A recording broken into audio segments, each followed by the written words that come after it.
Puji Tuhan. Come on. Dia Raja. Yes.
Apalagi sekarang dengan kita dihebohkan dengan koroni ya. Corona, bukan corona di beda sih. Suaminya corona. Iya.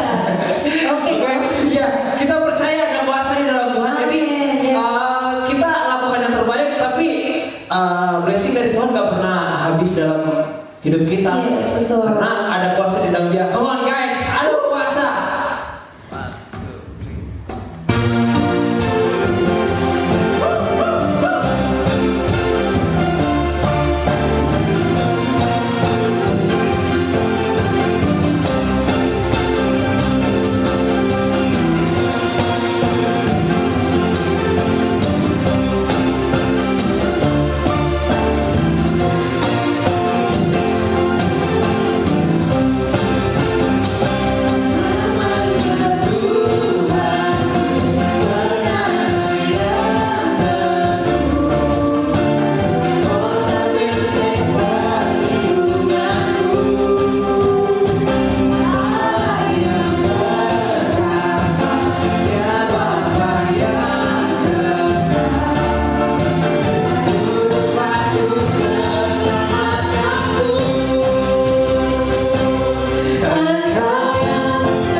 saatnya kita akan mendengarkan firman Tuhan. Sebelum itu kita akan mulai ke satu pujian. Jesus is you. Apapun yang terjadi saat ini, apa yang bisa kita makan hari ini, apa yang bisa kita pakai hari ini, apa yang bisa kita miliki hari ini, itu semua disediakan sama Tuhan. Jadi teman-teman kita jangan khawatir, karena kita berlaku dengan berlaku bersama Tuhan Yesus.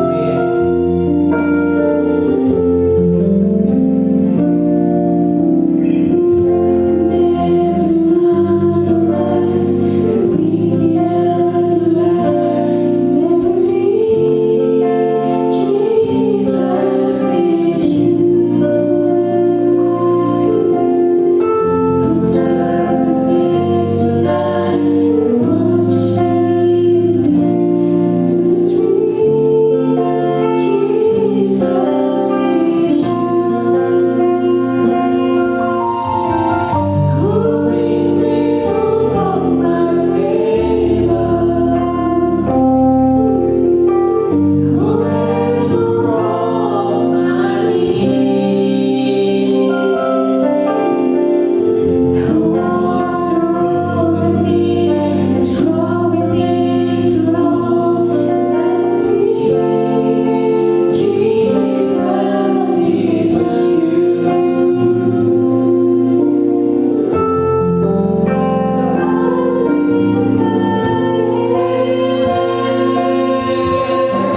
ibadah kami mungkin terpisah dengan jarak, tapi kami tahu bahwa kami semua rindu untuk datang menyembah dan memuji Engkau lebih lagi. Kalau sebentar kami akan mendengarkan sebagian dari firman Tuhan. Kiranya Tuhan memberkati hamba yang akan memberikan sebagian firman Tuhan. Biarlah apa yang menjadi firman Tuhan boleh kami tanam dalam hati dan pikiran kami, sehingga boleh menjadi rema yang boleh kami lakukan dalam kehidupan kami. Terima kasih Bapak, terima kasih Yesus. Dan doa kami bersyukur hanya di dalam nama Tuhan Yesus. Semua yang percaya katakan amin. Shalom saudara-saudara yang dikasihi Tuhan. Kita bersyukur pada sore hari ini kita boleh kembali bersekutu bersama di fellowship ibadah TWF. Kita bersyukur walaupun kita di rumah masing-masing, tapi Tuhan kasih kita teknologi sehingga kita masih bisa beribadah bersama, pujian penyembahan bersama, dan kita masih bisa mendengarkan firman Tuhan. Oke, kita hari ini kita memasuki minggu pertama di bulan April. Dan di bulan April ini tema kita adalah nobility. Apa itu arti kata noble? Noble artinya adalah kaum bangsawan. Kaum bangsawan ningrat, mulia, berbudi luhur. Jadi secara otomatis kita mau bahas bagaimana kita menjadi seorang bangsawan yang mempunyai karakter yang mulia. Judul khotbah saya pada hari ini adalah perkataan seorang bangsawan, the words of the nobleman. Kira-kira buat saudara apa sih arti kata bangsawan? Apakah karena dari baju yang kita kenakan kita bisa menjadi bangsawan? Apakah karena kita punya status sosial, kita lahir dari keluarga yang berada?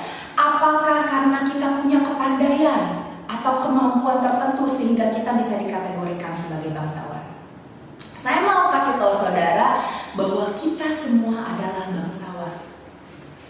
Mungkin kita semua berpikir, kok bisa ya kita jadi bangsawan? Ayo, saya mau ajak kalian yang di rumah semua katakan saya adalah bangsawan. Sekali lagi saya mau ajak kalian semua katakan saya adalah bangsawan. Kenapa sih kita kadang-kadang kita nggak sadar kalau kita adalah bangsawan? Saya mau kasih tahu saudara ya, walaupun kalian lahir dari keluarga manapun, kita adalah anak Tuhan. Secara otomatis kita adalah warga kerajaan Allah. Secara otomatis kita adalah anak raja. Kita adalah anak bangsawan. Karena di dalam Roma 8 ayat 17 dikatakan, dan jika kita adalah anak, maka kita juga adalah ahli waris. Tapi kenapa sih? Kadang kita lupa loh sama identitas diri kita.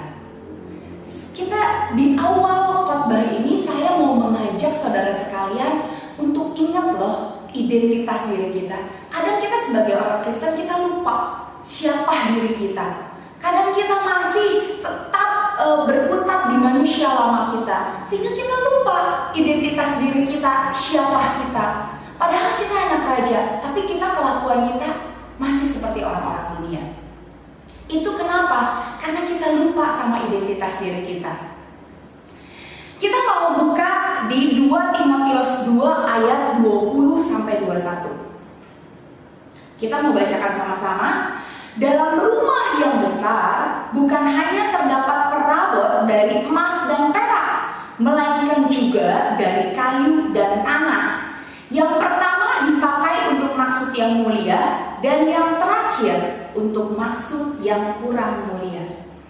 Di ayat ini kita bisa lihat bahwa Paulus ini memberikan surat kepada Timotius, anak rohaninya. Tapi juga dia memberikan pesan untuk kita semua, anak-anak muda di tempat ini. Dia menggunakan kata perabot, ini adalah ilustrasi yang dia berikan untuk kita anak-anak Tuhan. Kita adalah perabot dan bejananya Allah. Kita mau pilih, kita mau jadi emas dan perak, atau kita mau jadi kayu dan tanah. Tentunya kalau kita memilih diri kita untuk jadi perabot yang terbuat dari emas dan perak, tentunya kita akan dipakai untuk kemuliaan nama Tuhan. Sedangkan kalau kita jadi kayu dan tanah, kita akan dipakai untuk maksud yang kurang mulia. Kita mau baca lagi di ayat 21. Jika seseorang menyucikan dirinya dari hal-hal yang jahat, ia akan menjadi perabot rumah untuk maksud yang mulia. Ia dikuduskan dikuduskan, dipandang layak untuk dipakai tuannya, dan disediakan untuk setiap pekerjaan yang mulia. Jadi kita di sini bisa lihat, untuk jadi seorang yang mulia, syaratnya apa? Kita harus menyucikan diri kita dari hal-hal yang jahat. Sehingga apa? Sehingga kita menjadi perabot rumah yang dipakai untuk kemuliaan nama Tuhan. Kita mau lihat di sini ciri-ciri dari seorang bangsawan. Apa sih ciri-ciri dari seorang bangsawan? Ciri-ciri dari seorang bangsawan adalah yang pertama, dia selalu membangun. Perkataannya selalu membangun. Perkataannya selalu penuh kasih. Ya, perkataannya bukan apa kata orang, apalagi kata-kata hoax. Kadang kita sendiri sering gak sadar, kita sering kali mendengar apa kata orang. Kadang kalau misalkan ada orang bilang, bego lu, gak guna banget sih lu hidup lu. Terus kita percaya sama apa yang dikatakan orang itu. Kita bukannya percaya apa kata Tuhan, tapi percaya sama omongan orang. Sehingga itu kita imani, sehingga hidup kita gak bisa dipakai untuk kemuliaan nama Tuhan. Kita lupa tujuan hidup kita itu untuk mempermuliakan nama Tuhan. Kita semua masing-masing diciptakan Tuhan untuk maksud dan tujuan yang indah. Dan kita lupa cari tujuan hidup kita untuk kemuliaan nama Tuhan.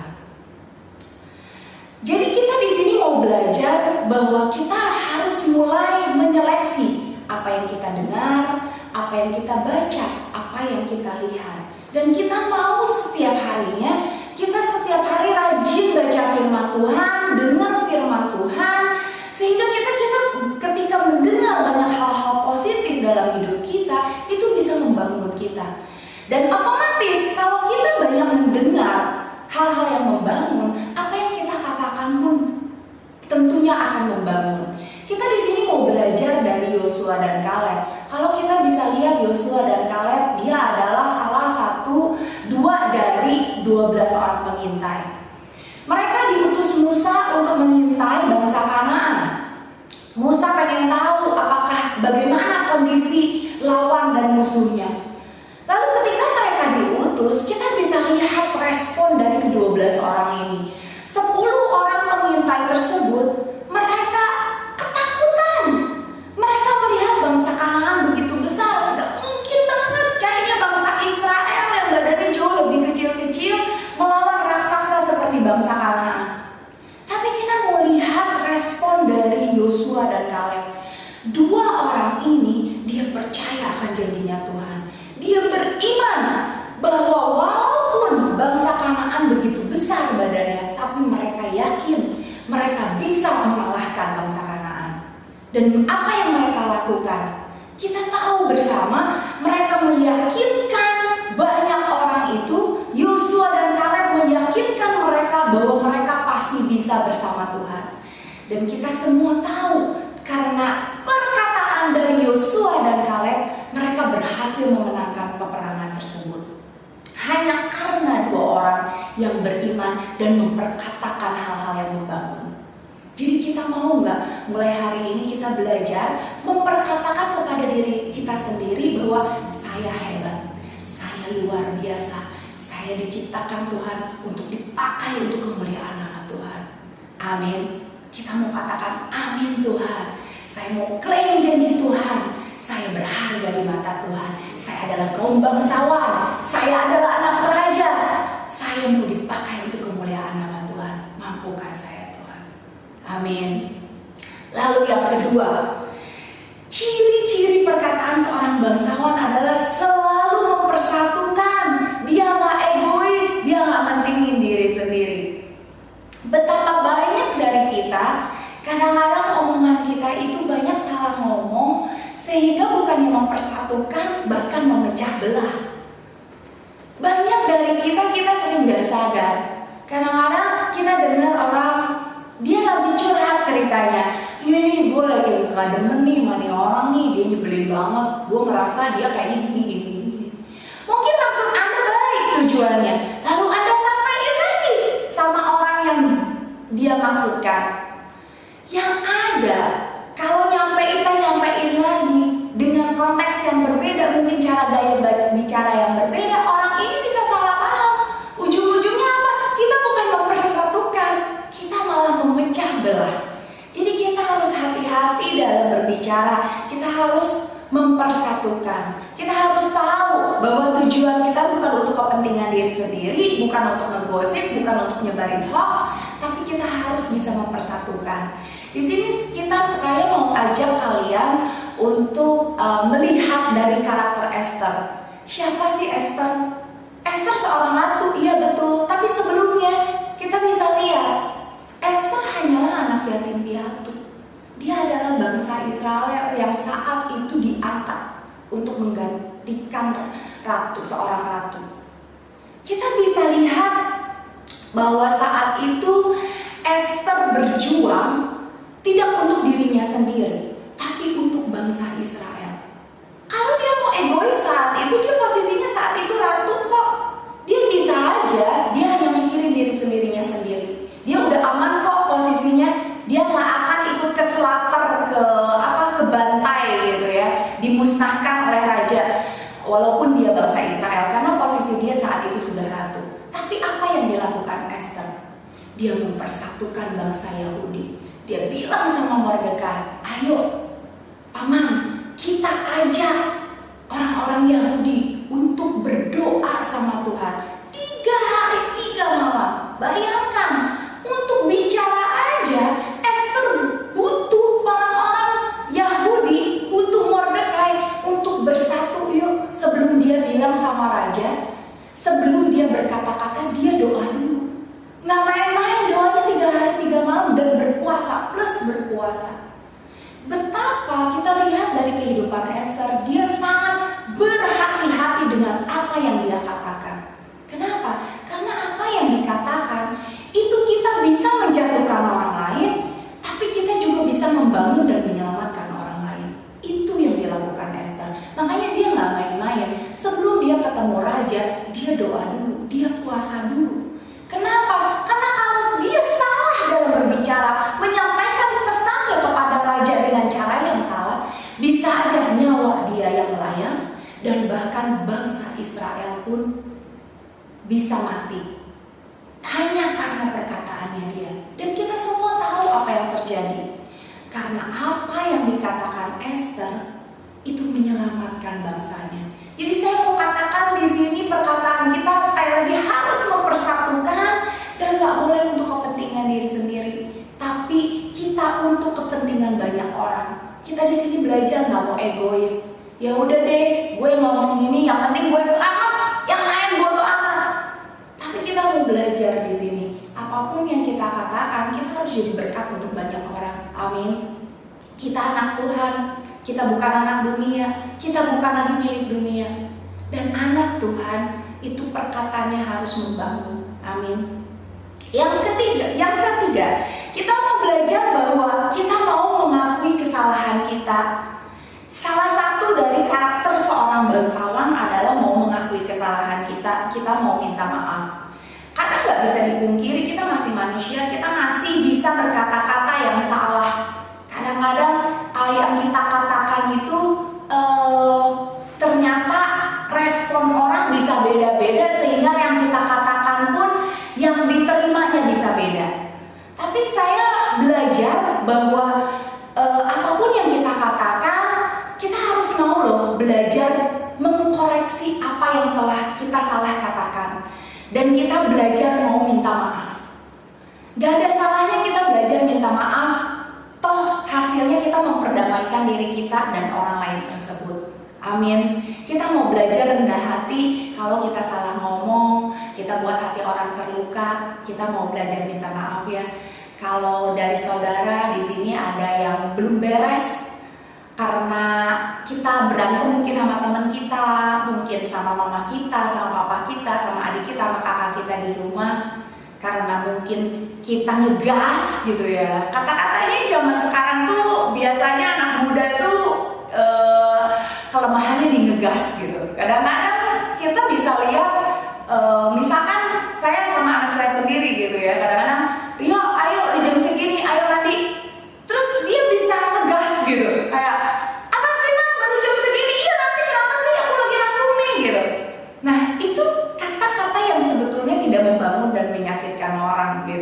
Dan kita mau belajar. Waktu itu saya tegur anak saya, Rio, apa perlu kamu ngegas kayak gitu ngomong sama Mama?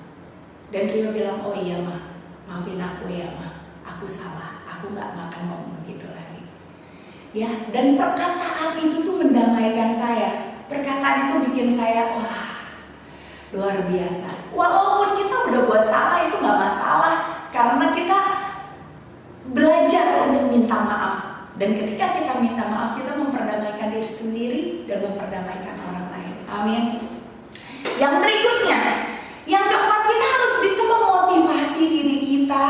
Kita harus bisa memotivasi orang lain dan berkata-kata positif. Kalau kalian mau belajar soal motivasi dan berkata positif, kalian tiap hari baca Amsal. Amsal ada 31 ayat, 31 pasal di dalamnya. Setiap hari kalian baca satu pasal sesuai tanggalnya.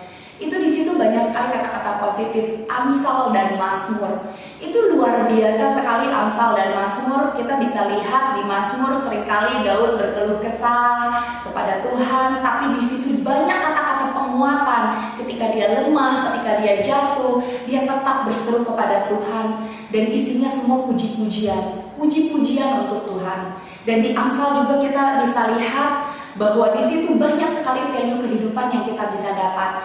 Jadi kalau kalian mau belajar gimana sih caranya biar aku bisa memotivasi orang dan selalu bisa berkata-kata positif, baca banyak firman Tuhan di Amsal maupun di Mazmur maupun di kitab-kitab yang lainnya.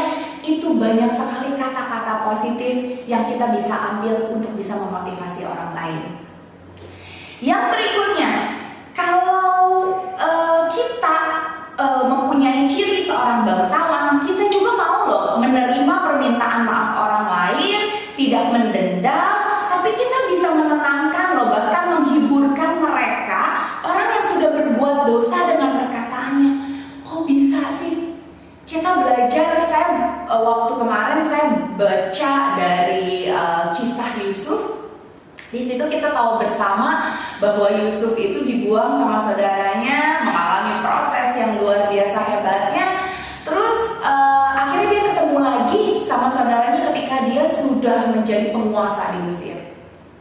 Saat itu mungkin dia bisa aja loh, dia nggak memaafkan saudaranya. Tapi apa yang dia lakukan?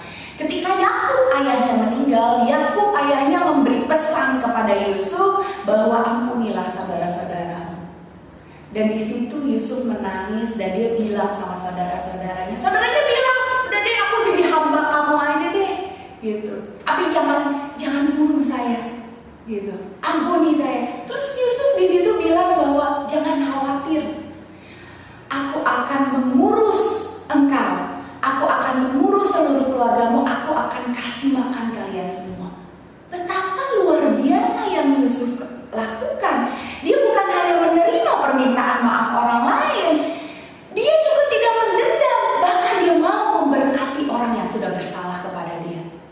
Kita mau belajar seperti Yusuf, amin. Kita mau belajar, kita berbuat kebaikan sama orang lain. Apabila ditampar pipi kiri kita, kita juga mau kasih pipi kanan kita. Kalau kita ditampar pipi kanan kita, kita mau kasih pipi kiri kita, amin.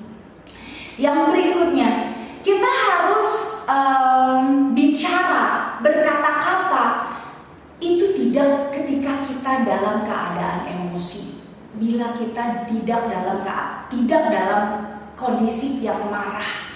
Kenapa? Karena Mazmur 4 ayat 4 berkata, biarlah kamu marah, tetapi jangan berbuat dosa. Berkata-katalah dalam hatimu, di tempat tidurmu, dan tetaplah diam. Amin.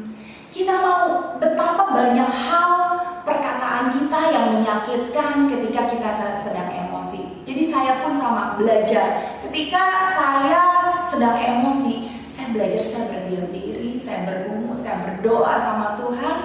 Baru setelah itu saya berbicara. Kenapa? Karena seringkali ketika kita emosi, kita berkata tuh yang buruk. Kita seringkali kita berkata kasar. Kadangkala seringkali kemungkinannya 100% ketika kita emosi, kita menyakiti banyak orang.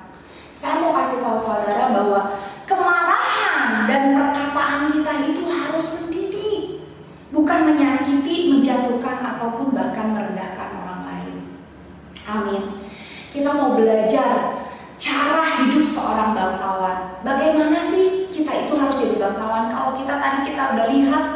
ciri-ciri dari seorang bangsawan. Hari ini kita mau belajar cara hidup seorang bangsawan.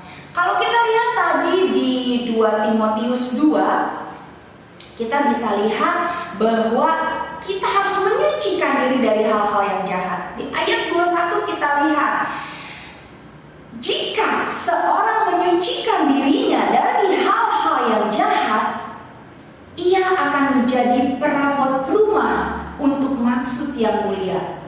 Ia dikuduskan, dipandang layak untuk dipakai tuannya, dan disediakan untuk setiap pekerjaan yang mulia.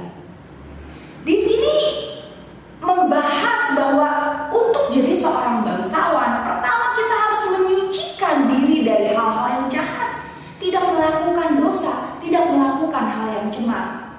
Karena di 1 Tesalonika 4 ayat 7 pun berkata, Allah memanggil kita bukan untuk melakukan apa yang cemar, melainkan apa yang kudus.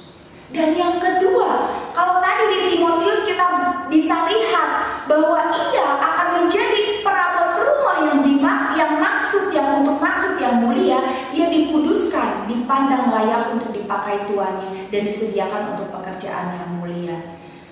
Jadi tentunya di sini kita hidup untuk menyucikan diri kita, dan kita jadi cerminan yang baik untuk Sang Raja. Hidup kita nggak jadi batu sandungan. Makanya itu di awal saya bilang, kalian harus tahu dulu identitas diri kalian. Karena ketika kalian tahu identitas diri kalian adalah kaum bangsawan, kalian adalah anak raja, secara otomatis 2 hal yang kalian suka. 1, kalian suka hidup suci dan kalian benci akan dosa. Yang kedua, hidup kalian gak mau mencemarkan nama baik Bapa di surga. Kita mau hidup kita itu dipakai untuk kemuliaan nama Tuhan. Itulah tujuan dari bangsawan. Karena di 2 Korintus 3 ayat 18 juga kita bisa lihat, dan kita semua mencerminkan kemuliaan Tuhan dengan muka yang tidak terselubung. Dan karena kemuliaan itu datangnya dari Tuhan yang adalah Roh, maka kita diubah menjadi serupa dengan gambarnya dalam kemuliaan yang semakin besar. Amin. Kita berusaha setiap hari untuk mencapai kemuliaan Tuhan. Setiap hari kita belajar, kita semakin serupa dengan gambarnya Tuhan. Syaratnya mudah. 1, kita intim sama Tuhan. Kita mau setiap hari kita bersekutu sama Tuhan, memuji menyembah nama Tuhan, baca firman Tuhan, selalu membaca dan mendengar hal-hal yang positif. Yang kedua, kita melatih diri kita. Kita bisa lihat dari Yosua, Kaleb, Esther, ya, dari Yusuf. Kita lihat kehidupan mereka tidak mudah. Daud hidupnya gak mudah. Mereka banyak melalui proses. Ketika Esther sebelum masuk kerajaan, dia dikarantina, dia dilatih sedemikian rupa, mungkin dari perkataannya, dari tindakannya, gestur tubuhnya, dari apa yang dia pikirkan, semua dia dilatih agar dia bisa jadi seorang bangsawan. Jadi hidup kita adalah proses. Nggak mungkin hari ini kita memutuskan, oke, baik Tuhan, saya mau berubah. Hari ini juga saya bisa berkata-kata seperti bangsawan. Gak bisa. Setelah Anda berkomitmen, Anda harus melewati berbagai macam proses. Seperti yang dilalui Yosua dan Kaleb di padang gurun. Seperti yang dilakukan Esther ketika sebelum masuk ke dalam kerajaan. Seperti yang dilakukan Yusuf ketika dia banyak sekali difitnah bahkan sampai masuk penjara. Seperti Daud yang dikejar-kejar sama Salomo yang merupakan raja dan mertuanya sendiri sampai dia mau dibunuh. Itulah proses dalam kehidupan kita. Mungkin kita mengalami hal-hal yang menyakitkan dalam hati kita. Tapi saya mau kasih tahu saudara, itu adalah proses yang Tuhan sediakan untuk kalian, untuk kita bisa menjadi bangsawan, agar kita bisa dipakai untuk kemuliaan nama Tuhan. Jadi kalau Anda hari ini mengalami sakit hati, Anda mengalami luka, Anda mengalami fitnahan, Anda mengalami berbagai hal yang gak enak, saya mau kasih tahu saudara, bersyukurlah. Belajar dari kata bersyukur. Saya bersyukur Tuhan, hari ini, saat ini saya boleh mengalami hal ini. Hal yang menyakitkan dalam hidup saya. Karena saya tahu ini proses yang indah yang Tuhan sediakan untuk saya bisa jadi perabot seperti emas dan perak. Menjadi perabot yang berharga untuk dipakai untuk kemuliaan nama Tuhan. Amin. Kita mau lihat apabila hidup kita dipakai untuk kemuliaan nama Tuhan, rewardnya apa sih? Kalau kita hidup suci, hidup kudus, kalau kita benci dosa, rewardnya apa? Kita mau lihat di Roma 8 ayat 17. Dan jika kita adalah anak, maka kita juga adalah ahli waris. Maksudnya orang-orang yang berhak menerima janji-janji Allah yang akan menerimanya bersama-sama dengan Kristus, yaitu jika kita menderita bersama-sama dengan Dia, supaya kita juga dipermuliakan bersama-sama dengan Dia. Amin, saudara. Kita mau menerima janji-janjinya Tuhan. Amin. Tapi kita di sini juga mau belajar kita menderita bersama-sama Dia. Kita mau mulai mematikan daging kita. Kita mau mulai meninggalkan manusia lama kita. Kita nggak mau sama saya yang dulu lagi. Hari ini saya mau jadi orang yang lebih baik. Amin. Saya di sini ada tagline terakhir yang saya mau kasih buat kalian. Semua orang pasti bisa berubah. Pertanyaannya, Anda mau atau tidak? Kalau Tuhan sudah memproses hidup saya dan Dia berhasil mengubah hidup saya, walaupun sampai detik ini masih dalam proses, saya yakin Tuhan juga akan mengubah hidup saudara. Tidak ada yang tidak ada yang mustahil, tidak ada yang tidak mungkin. Pertanyaannya, Anda mau atau tidak? Pertanyaannya, Anda mau dipakai atau enggak untuk kemuliaan nama Tuhan? Kalau Anda tahu identitas diri Anda juga tahu bagaimana Anda harus hidup. Anda tahu bagaimana Anda harus berkata-kata seperti bangsawan. Anda juga tahu kalian punya tujuan dalam hidup kalian. Tujuan kalian adalah memuliakan nama Tuhan. Amin. Saya di sini mau berdoa untuk saudara-saudara yang di rumah. Saya berdoa, Tuhan yang baik, kami bersyukur untuk hari ini kalau kami boleh dengar firman Tuhan. Biar apa yang telah Hamba-Mu katakan ini boleh berrema di hati saudara-saudara sekalian yang telah mendengarkan di rumah. Saya mau katakan bahwa apapun yang telah kalian lakukan, Tuhan mengampuni kalian. Kalian adalah anak raja, kalian akan dipakai untuk kemuliaan nama Tuhan. Jangan biarkan omongan-omongan orang yang membuat kalian tidak termotivasi, yang membuat kalian jatuh, yang membuat kalian merasa tidak berguna, itu mempengaruhi hidup kalian. Mulai hari ini kalian mulai dengar-dengaran firman Tuhan, kata-kata yang positif yang Tuhan kasih setiap hari untuk kalian bisa dipakai untuk kemuliaan nama Tuhan. Berkati anak-anak ini Tuhan, agar mereka terus setiap harinya mereka boleh hidup intim bersama Tuhan. Mereka hidupnya terus boleh dipakai untuk kemuliaan nama Tuhan. Ini kami Tuhan, ini kami anak-anak-Mu Tuhan. Kami ingin hidup kami terus memuliakan nama Tuhan. Hidup kami tidak mau jadi batu sandungan, tapi hidup kami terus boleh menjadi kemuliaan nama Tuhan. Terima kasih Tuhan untuk hari ini. Kami hari ini mau berkomitmen, kami mau belajar agar kami bisa hidup kudus di mata Tuhan. Kami mau menjadi perabot yang mulia. Kami mau jadi seperti emas yang perak yang dipakai untuk tujuan yang mulia. Terima kasih Tuhan, ini kami Tuhan, pimpin kami Tuhan kepada jalan-jalan kebenaran firman-Mu, agar setiap harinya kami boleh terus berkenan dan semakin berkenan lagi, sehingga kami semakin serupa dan segambar seperti Engkau. Hanya di dalam nama Tuhan Yesus Kristus kami telah berdoa dan mengucap syukur. Haleluya. Amin.